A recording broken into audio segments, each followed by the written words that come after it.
बिस्मिल्लाहिर्रहमानिर्रहीम। नाजरीन, मैं हूं अज़मत खान और आप देख रहे हैं प्रोग्राम अज़मतनामा। नाज़रीन, इससे कबल भी हम आपको FBI के हवाले से वक्तन फ़वक्तन मुख्तलिफ स्कैंडल से आगाह करते रहे हैं।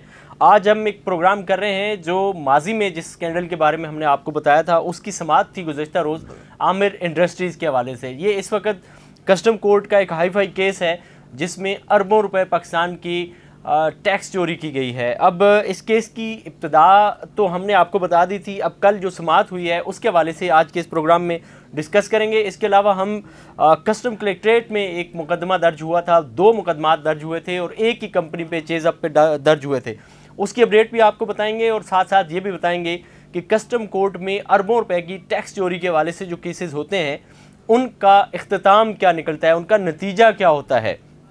इस सब के लिए हमें स्टूडियो में ज्वाइन किया है, सीनियर जर्नलिस्ट हैं, सीनियर एनालिस्ट हैं इसहाक तनोली साहब। आप वक्तन फ़वक्तन हमारे प्रोग्राम में आते हैं और आपके सामने अपनी मुनफरिद गुफ्तगू करते हैं और आपको कोर्ट के हवाले से जो केसेस होते हैं उनसे आगाही देते हैं। तो अस्सलाम वालेकुम सर, आपका बहुत शुक्रिया।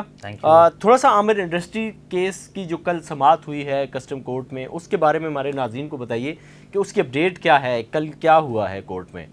जी, ये इससे पहले ये लास्ट ईयर FIR कटी थी जिसे आपने ये तफसीली प्रोग्राम करते रहते हैं। बेसिकली कल 3-4 जिसमें चार्जशीट आ चुकी हैं। इनिशियली इसमें जो मेन किरदार हैं वो आसिफ रज़ाक दीनार हैं।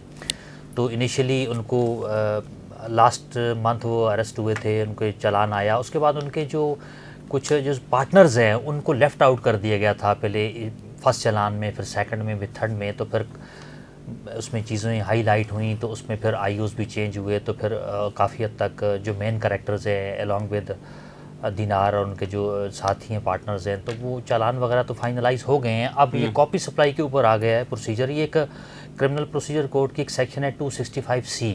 260 इसका मतलब ये है कि जी जब इन्वेस्टिगेशन किसी केस की कंप्लीट हो जाती है तो उसके जितने भी डॉक्यूमेंट्री एविडेंस है, जो दस्तावेज़ी सबूत हैं, वो तमाम मुल्ज़िमान को वो प्रोवाइड किए जाते हैं कि वो मुल्ज़िमान उनको पढ़ लें और पढ़ लें तो उसके बाद फिर बाज़ाब्ता तौर पर उनके ऊपर फ़र्द जुर्म आयद होता है। तो कल इसीलिए रखा था, गुज़श्ता कल ये केस लगा हुआ था मोहम्मद साद कुरैशी साहब की कोर्ट में, स्पेशल कोर्ट है फॉर कस्टम एंड टैक्सेशन। तो उसमें चूँकि इसमें FBR इस केस की इन्वेस्टिगेटिंग एजेंसी है, तो FBR के जो IO थे उनके पास अदालती ज़राए ने बताया कि जो मतलूबा दस्तावेज़ात थी, जो शवाहिद थे वो पूरे नहीं थे, इसलिए वो प्रोवाइड नहीं किए जा सके मुल्ज़िमान को या उनके वकला को। तो जिस पर फिर अदालत ने ये केस समाअत मुलतवी करनी पड़ी 8 जून तक। ताहम अदालत ने ये डायरेक्शन दी है IO को, इन्वेस्टिगेटिंग ऑफिसर को, कि अगली समाअत पर वो इस बात को यकीनी बनाएं कि तमाम जो दस्तावेज़ाती सबूत हैं उनकी नकल जो है वो मौजूद हो ताकि वो प्रोवाइड की जाए मुल्ज़िमान को। तो उसके बाद फिर जो है जो नेक्स्ट हेयरिंग होगी उसके ऊपर बाज़ाब्ता फ़र्द जुर्म आयद होगा और फ़र्द जुर्म के बाद फिर ये बाज़ाब्ता तौर पर इस केस की समाअत होगी। अच्छा तनोली साहब, इसके साथ ये भी बताएं कि कल एक और हाई प्रोफाइल केस था जो कस्टम कलेक्ट्रेट का था जिसमें 2 FIR दर्ज हुई थी।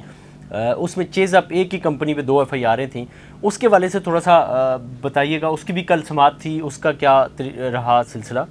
जी, वो केस भी इसी कोर्ट में जज साहब, इसमें साद कुरैशी साहब की कोर्ट में ये केस है। इस केस में बेसिकली इंटेरियम चार्जशीट जो है जिसको हम अबूरी चालान कहते हैं वो तो दाखिल हो गया है अदालत में, इन्वेस्टिगेटिंग ऑफिसर ने वो जमा करा दिया है। अलबत्ता जो हतमी चालान है, ये फ़ाइनल चार्जशीट है, अब तक वो जमा नहीं हुई। तो उस पर कल अदालत ने पूछा इन्वेस्टिगेटिंग ऑफिसर से, तो इन्वेस्टिगेटिंग ऑफिसर ने कहा कि जी मज़ीद मुझे 1 महीने का टाइम दरकार है हतमी चालान जमा करने के लिए।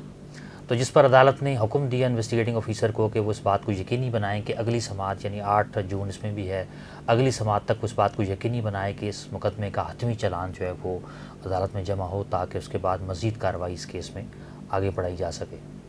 अच्छा, लास्ट में हमारे नाज़रीन को ये भी बताइएगा कि जो कस्टम कोर्ट में इस तरह के FBR के या कस्टम के केसेस आते हैं जिनमें टैक्स चोरी के हवाले से ज़्यादा फ्रॉड होते हैं, तो वो थोड़ा सा बताएं कि इनका एंड क्या निकलता है इस तरह के कोर्ट से। जी अज़मत साहब, एक्चुअली हमारे यहाँ कुछ हमारा जो जुडिशल सिस्टम है उसमें बहुत सारे कुछ लकोनाज हैं, लूप होल्स हैं, जिनको जो इन्फ्लुएंशियल जो मुल्ज़िमान होते हैं, ये जो एलीट सो कॉल्ड मुल्ज़िमान जो होते हैं, تو وہ اس کو ایکسپلائٹ کرتے ہیں. ماضی میں ہم نے دیکھا ہے بہت سارے ہائی پروفائل کیسز اس طرح کے جو ہے وہ ہوئے ہیں کسٹم کورٹس میں, ایکسائز اینڈ ٹیکسین کورٹ میں چلے ہیں, جس میں خاننی اینڈ کالیا والا کیس تھا, یا دیگر بہت سارے جو فائنینشیل کرپشنز کے, ایمبیزلمنٹس کے کیسز آتے ہیں. تو اس میں ہوتا ہی ہے کہ ہمارے یہاں ایکچولی ایک بہت بڑا المیہ ہے کہ جو کیس عام طور پہ جو ملزمان پارٹی ہوتی ہے, جو انفلوئنشیل ملزمان ہوتے ہیں, وہ کیس کو ڈیلے کرواتے ہیں ڈیو ٹو ڈفرینٹ ٹیکٹس.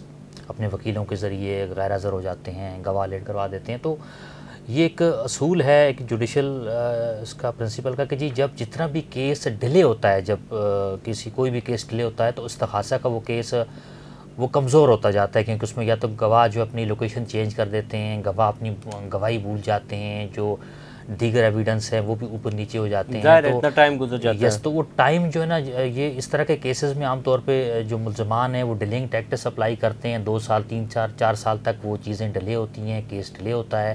تو الٹیمیٹلی ہمارے یہاں ایسا in most of the cases یہ ہوتا ہے کہ 80 to 90% کیسز میں وہ ملزمان جو ہے نا وہ بری ہو جاتے ہیں, کہ جو ڈیلے ہوتا ہے, ڈیلے میں بہت ساری چیزیں جو استغاثہ کے گواہ. اچھا دوسرا یہ ہوتا ہے کہ گواہ جو آتے ہیں, آ کے بعض اوقات وہ ڈیو ٹو پریشر وہ ہوسٹائل ہو جاتے ہیں, وہ منحرف ہو جاتے ہیں اپنی گواہی سے. تو اس طرح کے یہ ساری چیزیں جو ہے نا ہمارے ہاں یہ بڑی بدقسمتی ہے کہ یہ یوز ہوتی ہیں, تمام ایلیگل ٹیکٹس یوز ہوتی ہیں. تو جس سے استغاثہ کا گواہ ہوتے ہیں, یہ جو کیس ہوتا ہے وہ ویک ہوتا ہے اور الٹیمیٹلی ملزمان بری ہو جاتے ہیں. جی بہت شکریہ سر آپ کا کہ آپ نے ہمارے ناظرین کو اہم کیسز کے حوالے سے آگاہی دی ہے. ناظرین یہ تھی صورتحال ان کیسز کی کہ ان کی سماعت پر کیا ہوا اور آئندہ سماعت پر کیا ہوگا, اس سے بھی آپ کو آگاہی دیں گے. اور یہ بھی بتائیں گے کہ اس وقت FBI کے افسران نے یا انویسٹیگیشن ٹیم نے یا کسٹم کے افسران نے کون سی جگہ جو ہیں وہاں لوپ ہولز چھوڑ دیے ہیں, جس کا فائدہ لاہم اعلیٰ ملزمان کو ہو رہا ہے اور جس کا نقصان ملکی خزانے کو ہو رہا ہے.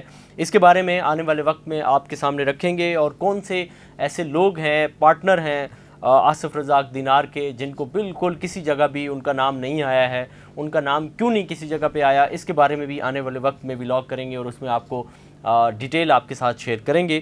آپ اس حوالے سے کیا کہتے ہیں, یا اس سے جڑے کسی اور کیس کے حوالے سے آپ کے پاس کوئی منفرد معلومات ہیں جس سے ملکی خزانے کو نقصان پہنچ رہا ہے, تو آپ ہم سے ضرور کمنٹ سیکشن میں رابطہ کر سکتے ہیں, بتا سکتے ہیں, اپنی رائے کا اظہار کر سکتے ہیں تاکہ آئندہ کسی ولاگ میں انہیں ایڈریس کیا جا سکے.